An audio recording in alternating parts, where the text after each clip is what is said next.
여러분 반갑습니다. 오늘 이 수요예배 시간, 오늘 이 시간은 아마도 부부가 함께 이렇게 앉아서 들으면 더 의미가 있을 그런 시간으로 생각을 합니다. 아마 짐작하실 겁니다. 오늘 말씀 에베소 5장 22절부터 24절 또 그 이후로 계속 전개되는 본문은 바로 부부간에 남편과 부인 아내에 대한 그런 말씀이 나오고, 그것이 바로 예수 그리스도와 교회에 대한 말씀으로 발전하게 되는 것입니다. 여러분, 사도 바울은 그리스도인의 상호 복종에 대해서 21절에서 얘기했어요. 피차에 서로 복종하라. 참 중요한 말씀이에요. 그리고 그 예로서 오늘 본문, 즉 부부 상호 관계, 부부 사이의 이 상호의 복종, 상호 간의 복종에 대한 권면을 오늘 본문에서 말하고 있는 것이에요. 에베소 5장 21절 다시 리마인드하는 의미로 다시 보겠습니다. 그리스도를 경외함으로 피차 복종하라. 잊지 마세요. 이 피차 복종이라는 말을 끝까지 우리는 잊지 말고 있어야 됩니다. 21절이 다른 밑에 있는 모든 본문의 근본 원리가 된다는 뜻입니다. 여러분, 가정이라는 것이 뭡니까? 가정은 사회의 가장 작은 단위다. 이렇게 표현을 합니다. 그러므로 가정이 제 역할을 다할 때 건강한 사회를 만들 수가 있다는 것입니다. 인정하십니까? 그렇다면 어떻게 해야지 건강한 가정을 만들 수가 있을까요? 가정 수칙이다. 이렇게 말할 수가 있겠죠. 바로 먼저 뭡니까? 가정의 가장 기본적인 단위라고 할 수 있는 부부 관계가 온전해야 한다 하는 그런 말씀입니다. 자, 바울은 오늘 바람직한 부부 관계에 대해서 말할 것입니다. 자, 함께 보겠습니다. 먼저 에베소 5장 22절입니다. 아내들이여 자기 남편에게 복종하기를 주께 하듯 하라. 많은 여자분들이 사실 이 말씀을 그냥 선입견으로 별로 좋아하지 않는다는 것을 알고 있습니다. 바울은 먼저 아내의 의무에 대해서부터 말합니다. 자, 하나님은 남자와 여자를 만드셨어요. 그리고 둘이 하나가 되어 가정을 이루게 하셨습니다. 믿습니까? 창세기에 이 말씀이 나와 버립니다. 그리고 각자에게 역할을 주셨습니다. 다 틀리다는 거예요. 다르게 지으셨고 역할도 다릅니다.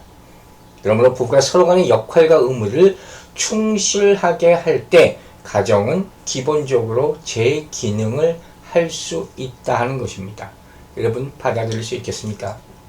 그런데 먼저 아내에게 주신 의무가 뭐라고 지금 본문이 얘기한다고요? 남편에 대해서 복종하라. 자, 여자분들 어떻게 느껴지십니까? 혹시 옆에 남편 같이 있다면 보지 마시고 이제 생각해 보시기 바랍니다. 복종이라는 단어 자체가 별로 우리는 뉘앙스가 좋지 않습니다. 거북하십니까? 굴욕적입니까? 또 이제까지도 내가 복종하고 살았는데 성경에서조차 이렇게 말할 수가 있어요. 배신감 느낍니다. 이렇게 말할 분도 있을 거예요. 불평할 수 있을 거예요.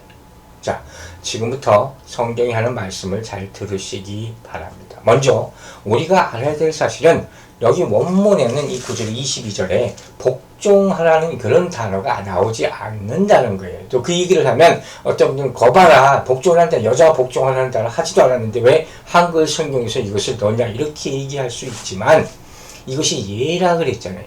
즉 이 본문은 18절부터 계속 이어지는 것이라는 거예요. 한 문장 가운데서 서로 피차에 복종하라 하는 명제 가운데서 하나의 예로 부부간에 서로 복종을 얘기하는 것이기 때문에 이 복종하라는 단어가 원문에 없다 할지라도 그 의미를 문맥상으로 다 같이 갖고 있다는 것이에요. 자, 그런데 이 본문에 깊이 들어가기 앞서 우리는 먼저 그래서 여러분을 이해시키기 위해서 복종이라는 성경에서 말하는 복종의 의미를 알고 본문을 해석할 필요가 있다고 저는 믿습니다. 먼저 복종이라는 것은 무엇이냐? 하나님께서 허락하신 지도력을 인정하는 것. 이게 복종인 줄로 믿으시기 바랍니다. 즉 하나님께서 누군가를 나를 이끌기 위해서 이와 같은 사람을 주셨다 하는 사실을 내 입장이 아니라 하나님의 안목과 하나님의 입장에서 나는 인정해야 한다는 것입니다. 아멘 되십니까? 아마도 우리는 다음과 같은 이런 불평과 모습들을 보일 때가 있을 거예요. 아니, 무슨 남편 같은 행동을 했어야지. 뭔 책임졌어야지. 아내는 이렇게 불평할 때가 있을 겁니다. 또 자녀들은 아니 부모님은 부모로서 책임을 다했나요? 분명히 그렇게 얘기하는 자녀들도 있을 겁니다. 그러니까 저도 이런 본문을 설교하면서 참 쉽지 않습니다. 저도 부끄러운 부분이 굉장히 많기 때문에. 그래서 성경을 통해서 우리는 교훈을 받아야 되니까 보는 거 아닙니까? 그러나 여러분, 물론 우리가 힘든 부분도 많지만 이 모든 우리의 불평과 항의에 앞서서 하나님께서 그럼에도 불구하고 그 사람을 내 삶에 대한 지도자로 주셨다면, 함께할 사람으로 주셨다면 어떻게 하겠냐 하는 질문을 하는 거예요. 즉 이 말은 내가 그 사람을 따를 수 있다 없다 혹은 존경할 수 있다 없다를 판단하기 이전에 뭘 생각해야 되는 겁니까? 하나님의 뜻, 하나님이 주신 사람이니까 그것을 먼저 인정하느냐, 그게 먼저라는 거예요. 납득하십니까? 물론 그 관계 가운데서 우리는 하나님의 뜻을 찾으려고 노력해야 되겠죠. 그래서 우리가 결국 결혼에 대한 얘기하는 거거든요. 오늘 명칭이 결혼에 대한 얘기예요, 사실. 그래서 처음 결혼하려고 했을 때 항상 하나님께 먼저 물어봐야 된다는 것을 우리는 잊지 말아야 된다는 것이에요. 항상 그것이 가장 근본적인 그 결혼 생활을 깨트리거나 부부 사이 화합을 깨트리는 그런 문제가 될 수 있기 때문에, 나중에 나타나기 때문이라는 거예요. 어쨌든 복종은 존중으로 시작하는 거예요. 두 번째, 복종이라는 것은 뭐냐? 지도자의 말에 귀를 기울이는 것. 이게 복종이에요. 여러분 앞에서 우리가 배웠어요. 이 복종이라는 말은 원래 두 개의 단어가 결합되어 있는 합성어라는 거예요. 뭡니까? 하나는 누구누구의 아래, 뭐뭐의 아래라는 전치사와 잘 듣다, 깊이 듣다라는 단어가 결합된 단어가 바로 복종이에요. 아래에서 듣는 것. 이게 바로 복종이란 말이에요. 즉 누구나 다 우리는 복종해야 될 대상을 가지고 있다는 것을 우리에게 설명해 주는 거예요. 이 말씀은 뭐냐면 우리 피차에 얼마나 서로 존중하고 존경하고 있는가를 알아볼 수 있는 가장 좋은 방법이 뭐라는 겁니까? 상대방이 하고 있는 말에 내가 얼마나 진지하게 귀를 기울이고 있는가를 보는 거예요. 남편이 아내에게 얘기할 때, 또 아내가 남편에게 얘기할 때, 부모가 자식에게 말할 때, 만약에 형식적으로 알았어요. 알았다니까요. 이렇게 말한다면, 이게 뉘앙스가 중요하죠. 제가 굉장히 잘 표현했다면 저도 그렇게 하는 적이 많았다는 거예요. 부끄럽지만. 그죠? 알았습니다. 감사합니다. 하는 것과 알았다니까요. 너무 틀리죠. 자, 그렇게 표현한다면 상대방이 얘기하는 것에 난 전혀 관심이 없다 하는 거예요. 즉 상대방의 말에 관심을 기울인다는 것은 뭘 의미합니까? 상대방의 인격을 존중하기 때문에 그가 하는 이야기에는 진지하게 내 마음과 귀를 여는 삶의 태도를 가지고 있다는 거. 이거 하루아침에 되는 게 절대 아니죠. 귀를 기울이는 것. 이게 바로 복종이라는 거예요.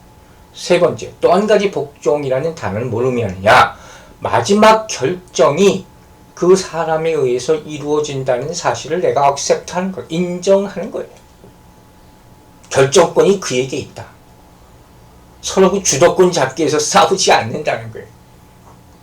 여러분, 이 복종은 아내가 복종을 하니까 아내는 아무 말도 하지 말아야 돼. 이게 아니에요. 얼마든지 좋은 의견을 낼 수가 있죠.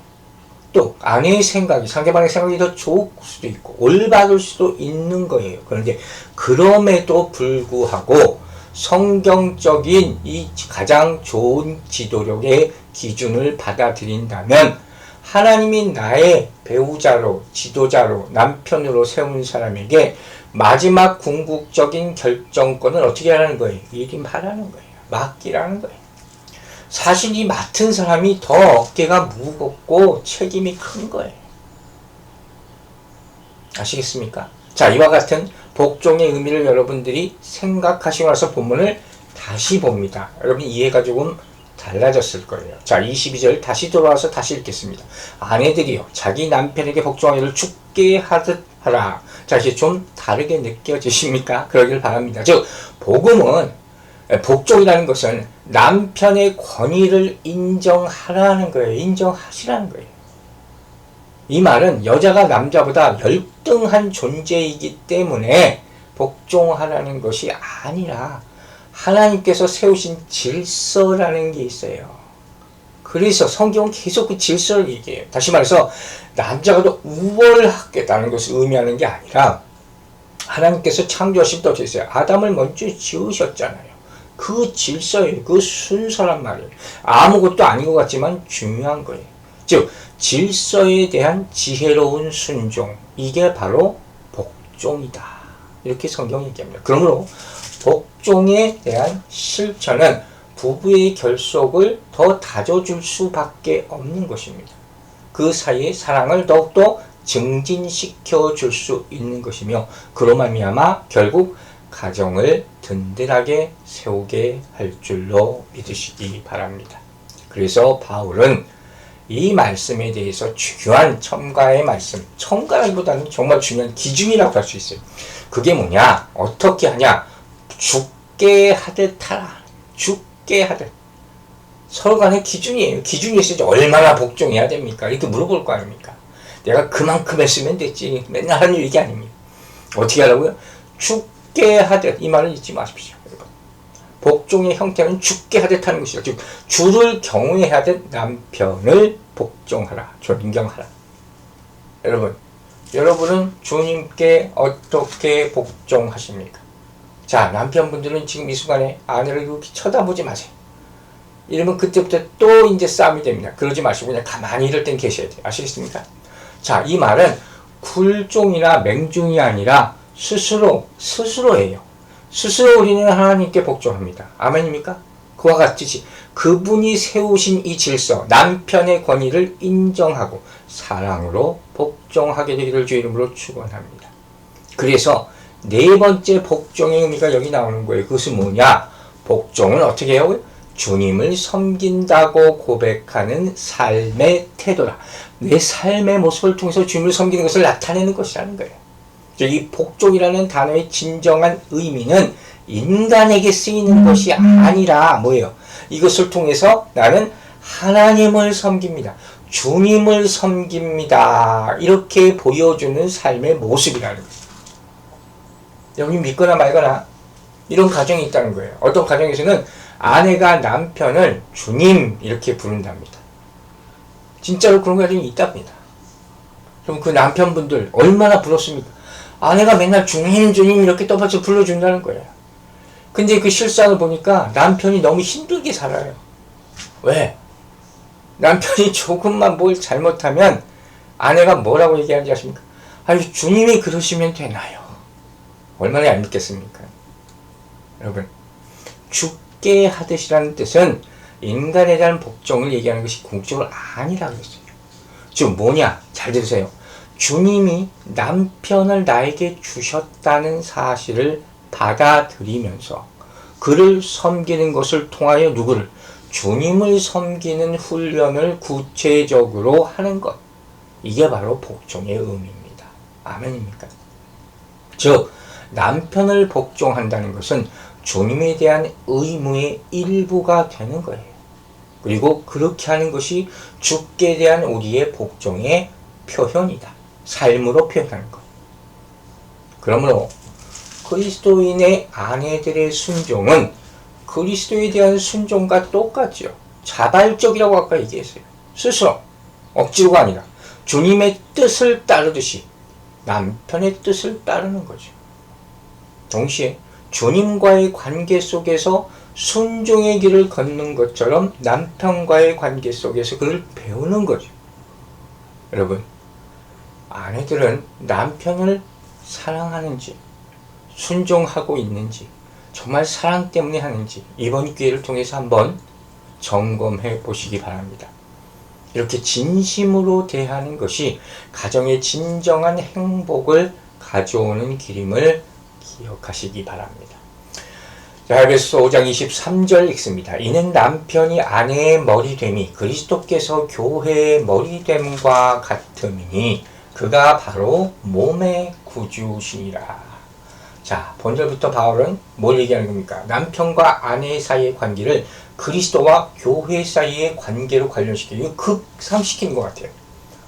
굉장히 심오해지고 엄청나게 레벨업이 되어버리는 그런 느낌을 가져오는데 이게 사실 오늘은 이게 다 깊이 얘기 못합니다. 그러나 굉장히 깊은 의미를 가지고 있죠. 이 관계가. 그냥 한 남자와 한 여자의 관계만이 아니라는 것을 얘기하는 거죠. 자, 저는 먼저 이런 질문을 계속 해보고 이를 말합니다. 어떻게 이 남자 여자의 관계, 부부 관계를 이렇게까지 교회와 그리스도의 관계까지 업그레이드해서 생각할 수가 있느냐? 왜 도대체 바울은 아내와 남편과의 관계, 이 결혼이라는 얘기를 한다고 그랬잖아요. 그것을 그리스도와 교회와 관련해서 이렇게 설명하려 했을까? 그런 의무를 안 가질 수가 없는 거예요. 일반적인 생각으로는 도저히 이렇게 할 수가 없으니까. 그리스도인들은 여러분 이걸 연결할 수 있어야 되는 거예요. 먼저 그 배경을 한번 생각해 봤어요. 왜 그랬을까요? 자, 이건 에베소서죠. 에베소 교인들에게 쓴 말씀이죠. 실제적으로 1세기 당시의 교회는 이방인들이 많이 교회에 들어왔다 하지 않습니까? 그러니까 믿는 사람과 믿지 않는 사람들의 결합이 점점 늘어날 수가 있어요. 그죠? 무슨 의미인지 아시겠죠?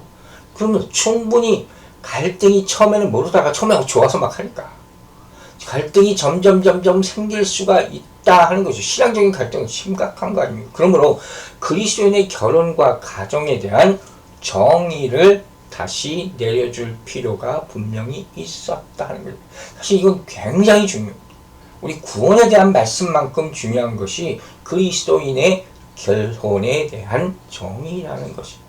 즉 그리스도인이 된다는 이 말은 무슨 소리냐? 그냥 어느 시점에 딱 해서 끝나는 것이 아니라 그리스도인의 삶을 살기 시작한다는 거예요. 아멘 되십니까? 내가 믿는 것 따로, 결혼생활 따로, 사회생활 따로 이럴 수가 없다는 거죠. 주일에는 나는 신앙인이야 하고 신앙인의 가방을 들고 교회를 갑니다. 그러다가 월요일 아침이 딱 되면 나는 이제 사업하러 가야 돼. 사업가의 가방을 들고 출근합니다. 이게 아니라는 거예요. 즉 그리스도인의 삶이라는 것은 성경의 교훈과 어떻게 돼요? 모순될 수 없다는 거예요. 상반될 수는 없는 것이고 비슷해서도 사실 안 된다는 것이에요. 어떻게 하는 거예요? 절대적으로 거기에 따라가고 순종해야 된다는 거예요. 그렇다면 뭐예요? 성경은 이 남녀의 관계, 부부의 관계, 결혼의 관계에 대해서 어떻게 묘사하고 있는가를 먼저 우리는 생각하고 그에 따라서 행동해야 되는 것이에요. 아시겠습니까? 자, 예를 들어서 제가 설명을 합니다. 여러분, 현대 많은 사람들이 결혼을 왜 합니까? 서로 죽고 못 살아서 해요. 헤어지기 싫어서 해요. 서로 좋아서 해요. 뭐 조건 뭐 막 해서 해요. 어쨌든 간에 해요. 그럼 물론 좋아서 한다니까 틀린 말은 아니죠. 싫으면 어떻게 하겠습니까? 그러나 그것이 결혼의 조건은 아니라는 거예요. 성경적으로 해서 절대 아니죠. 뭐 절대까지는 알지 모르지만 먼저 여러분 기독교의 결혼관을 봅시다. 이건 뭐냐? 여러분 기본적으로 가장 먼저 알아야 될 거예요. 기독교의 결혼관은 세상에서는 볼 수 없는 유니크한 거예요. 유일한 거예요. 여러분 이거 아셨습니까? 세상과는 완전히 다른 관점으로 성경은 결혼에 대해서 이야기하고 있다는 거. 이걸 먼저 생각하세요. 창세기에서부터 이게 나와버려요. 보세요. 세상의 일반적인 결혼관에는 세상의 조건, 즉 육적인 것이 없을 수가 없어요. 그 조건을 얼마나 따지고 사주를 보고 뭐 양가를 비교하고 얼마나 많이 합니까? 좀 많은 사람들은 결혼을 인간적인 합의와 고안과 또 인간이 발전하고 사회가 발전하면서 필요에 따라서 협의, 합의에서 생긴 인간적인 수준의 결정이다. 이렇게 생각한단 말이에요. 결혼이라는 제도가 이래서 생겼다 얘기하는 거예요. 그래서 이제 현대사회에서는 뭐가 없으니까 안 되니까 결혼을 하니 많이 하자고 있잖아요. 그러나 그건 절대로 그렇지 않다는 거예요. 왜? 성경은 결혼에 대해서 이미 창세기에서부터 말하고 있기 때문이에요. 다시 바꿔 말하면 결혼은 인간이 고안해놓은 제도가 아니에요. 믿으십니까? 하나님께서 부여하신, 하나님이 세우신 제도라는 사실을 알고 믿고 따르시기 바랍니다. 남녀의 결합은 창세기 3장부터 나와버려요. 우리가 어떻게 만들어 놓은 게 아니란 말이에요. 자, 이 배경을 가지고 다시 이제 돌아와서 본문에 나오는 아내와 남편에 대한 교훈을 숙고해보기 시작합니다. 먼저 바울이 말합니다. 이는 남편이 아내의 머리됨이라고 있어요. 남편이 아내의 뭐가 된다고요? 머리가 된다는 거예요. 즉 바울은 아내가 남편에게 복종해야 되는 이유가 뭐예요? 남편이 아내의 머리이기 때문에. 아멘 되십니까? 여자분들, 특별히 부인분들. 여기서 머리라는 것을 뭘 의미합니까? 보통 성경에서 머리라는 거, 일반에서 마찬가지죠. 이건 대표의 대표. 우리 사진도 옛날에 증명사진 찍을 때 얼굴 딱 찍잖아요. 대표. 또 뭘 의미합니까? 권위를 의미하는 거예요. 아까 그랬죠? 피차 권위에 순종하라. 이제까지 그 말을 기준으로 모든 말씀이 이어진다고 했어요. 즉 복종은 남편의 권위를 인정하라 하는 것이에요. 무시하지 말라는 것이 기본적으로. 근데 이 말씀은 어떻게 해요? 여자가 남자보다 열등한 존재에서 복종하는 것이 아니라 뭐라고요? 하나님이 세우신 질서 때문에 복종하라는 거예요. 앞에서 얘기했잖아요. 어떤 분은 그럴 수 있을 거예요. 왜 여기도 왜 여자의 복종이 먼저 나왔습니까? 나 이거 마음에 안 듭니다. 이렇게 얘기하지 말라는 거예요. 그게 질서예요. 하나님이 정하신 것. 이건 우리가 어떻게 바꿀 수 없어요. 하나님께 이 세상을 만드셨습니다. 그리고 남자와 여자가 모두 하나님께 지음 받았어요. 그리고 그리스도 안에서 동일한 인격체입니다. 믿으십니까? 틀림없어요. 이거 서로 헐타지 말란 말이에요.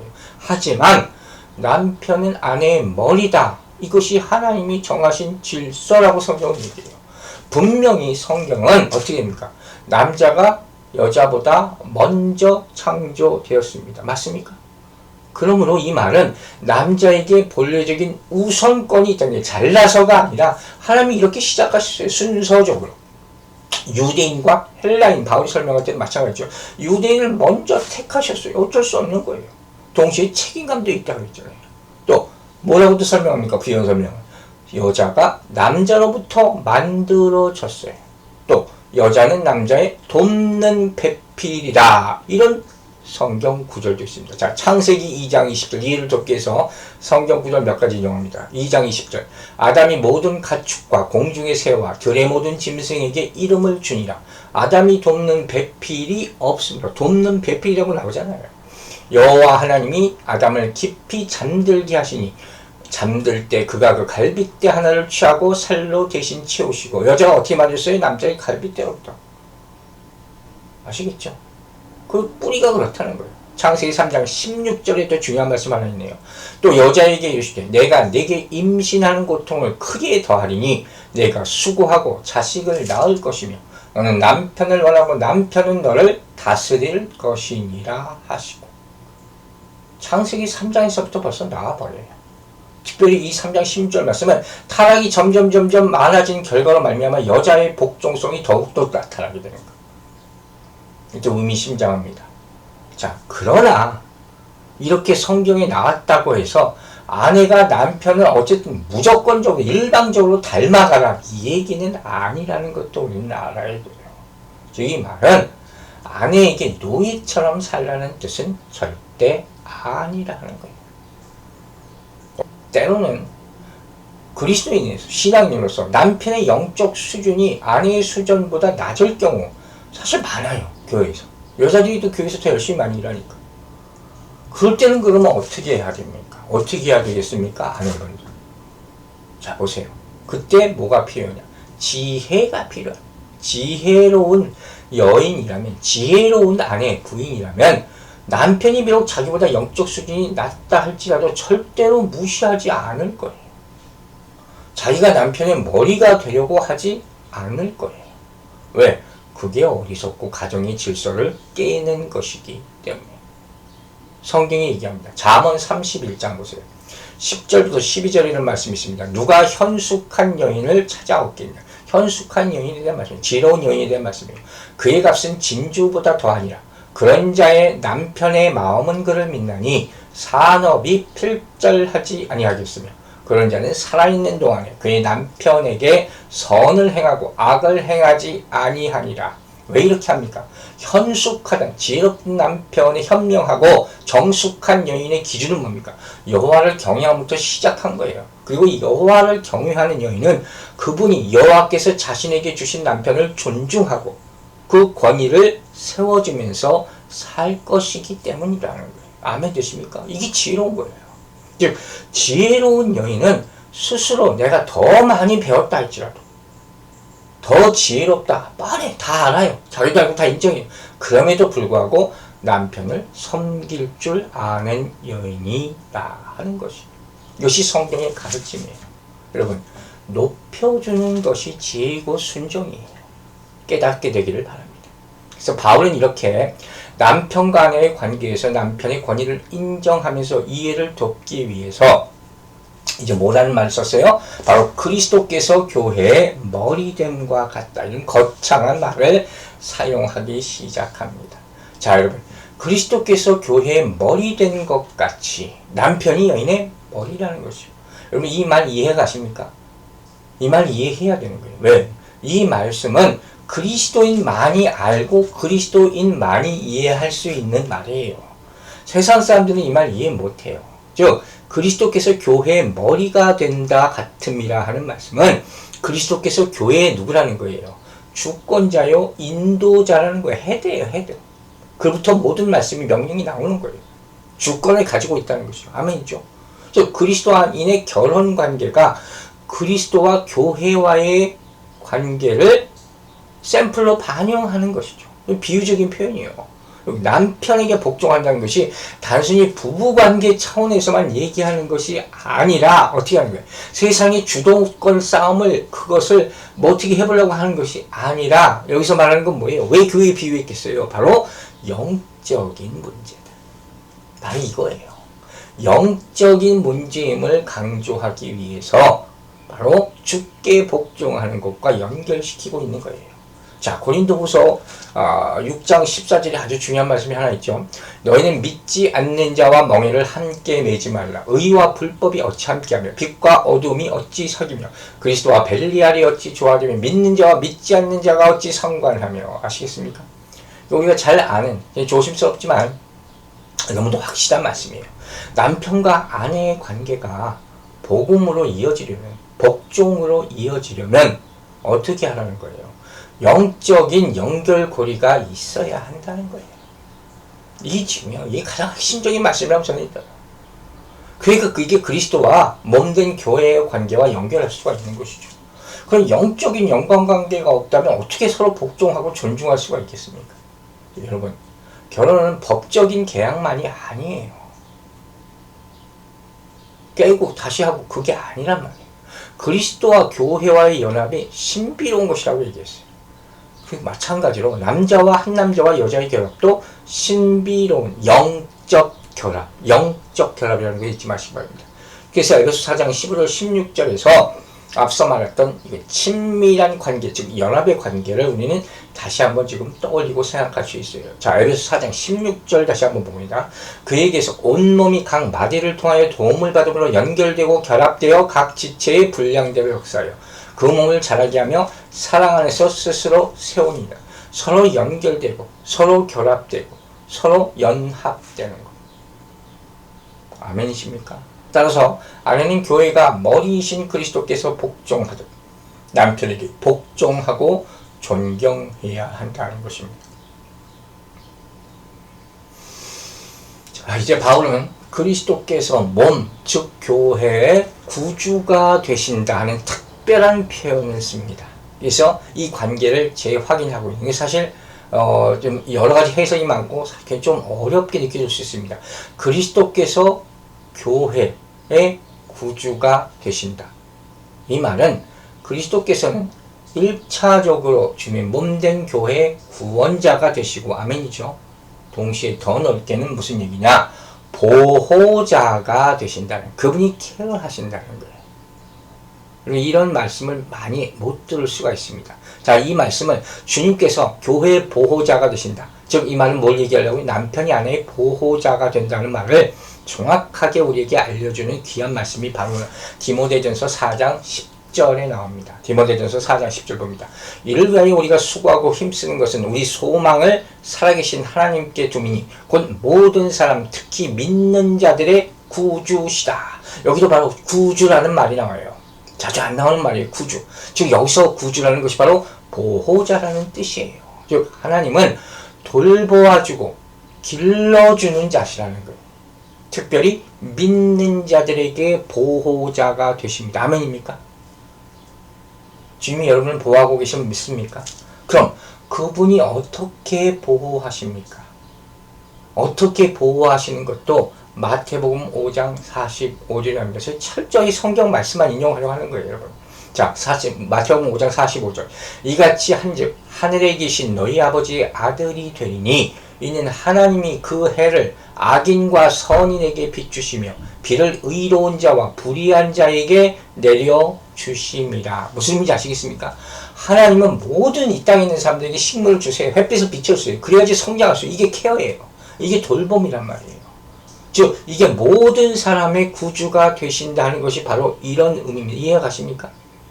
그는 예수 그리스도께서는 그 몸된 교회를 돌보고 안전하게 길러주시는 분임을 잊지 마시기 바랍니다. 즉 여기서 바울이 그가 바로 몸의 구주시다 하는 이와 같은 특별한 표현을 사용한 의미는 남편은 제 육체를 양육하고 보호해야 된다 하는 그 뜻이란 말이에요. 그것을 설명한 구절이 조금 뒤에 에베소 5장 28절에 나옵니다. 계속 이어지는 말씀이에요. 5장 28절. 이와 같이 남편들도 자기 아내를 사랑하기를 자기 자신과 같이 할지니 자기 아내를 사랑하는 자는 자기를 사랑하는 것이다. 어떻게 해요? 내 몸을 사랑하듯이 사랑하라는 거예요. 그래서 이게 몸의 구주라는 뜻이에요. 이해하십니까? 여러분, 남편은 아내의 보호자요.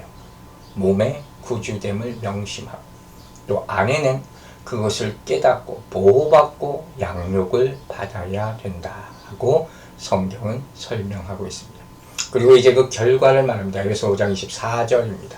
그러므로 교회가 그리스도에게 하듯 아내들도 범사에 자기 남편에게 복종할지니라. 자, 이 정도 되면 이제 복종이 몸으로 나타나야 되는데 모르겠습니다. 바울이 이제까지 교회가 구주이신 그리스도께 복종하는 것이 마땅하다. 그와 같이 아내가 남편에게 복종해야 된다. 이렇게 설명하죠. 이것이 복종의 뭐예요? 정도예요. 이만큼 하라는 거예요.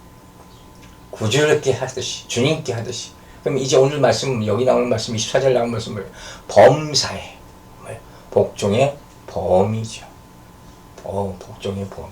즉 바울은 아내들에게 범사중 모든 일에 있어서 요건 아니고 이게 아니라 모든 일에 있어서 남편에게 복종하라는 게 가르치는 거예요. 어떻게? 교회가 모든 일에 있어서 교회 머리 대신 그리스도께서 복종해야 하는 거죠.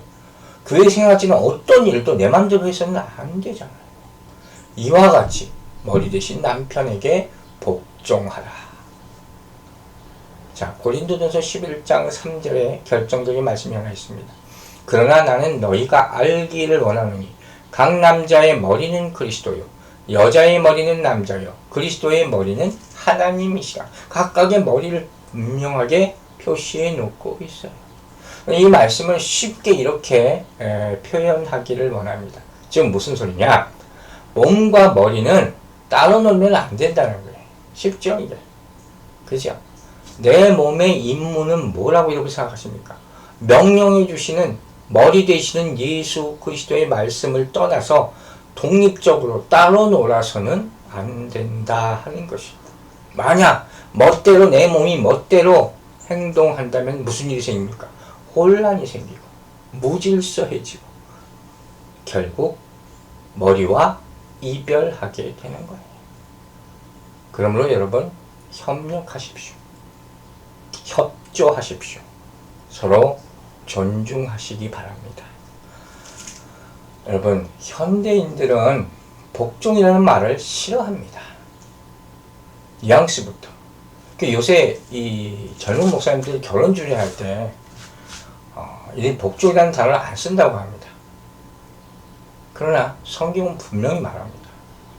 교회가 그리스도께 하도록 아내들이여 범사에 남편에게 복종하십시오. 여러분, 창조의 원리에 근거할 때 아까 얘기했죠. 남편은 아내의 발생적 뿌리예요. 근원이에요. 부인할 수 없어요. 아내는 남편을 보필할 목적으로 지어졌다고 분명히 얘기합니다. 따라서 남편에게는 권위가 있는 거예요. 여러분, 1세기 로마 사회, 그 당시 사회는 아내가 남편에게 복종하는 것이 아주 보편적으로 받아들였다고 합니다. 그런데 바울이 그다지 이렇게 새로울 것이 없는 이 주제를 가지고 이 질서에 대한 얘기를 그리스도인에게 또 가르칩니다. 그 이유는 뭐겠습니까?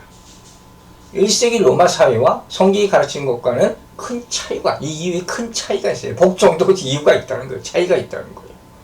즉, 남편이니까, 전통이니까, 그래서 복종해야 된다는 것이 아니라 남편과 아내의 관계가 그리스도와 교회의 관계와 같기 때문에 복종해야 된다는 것입니다.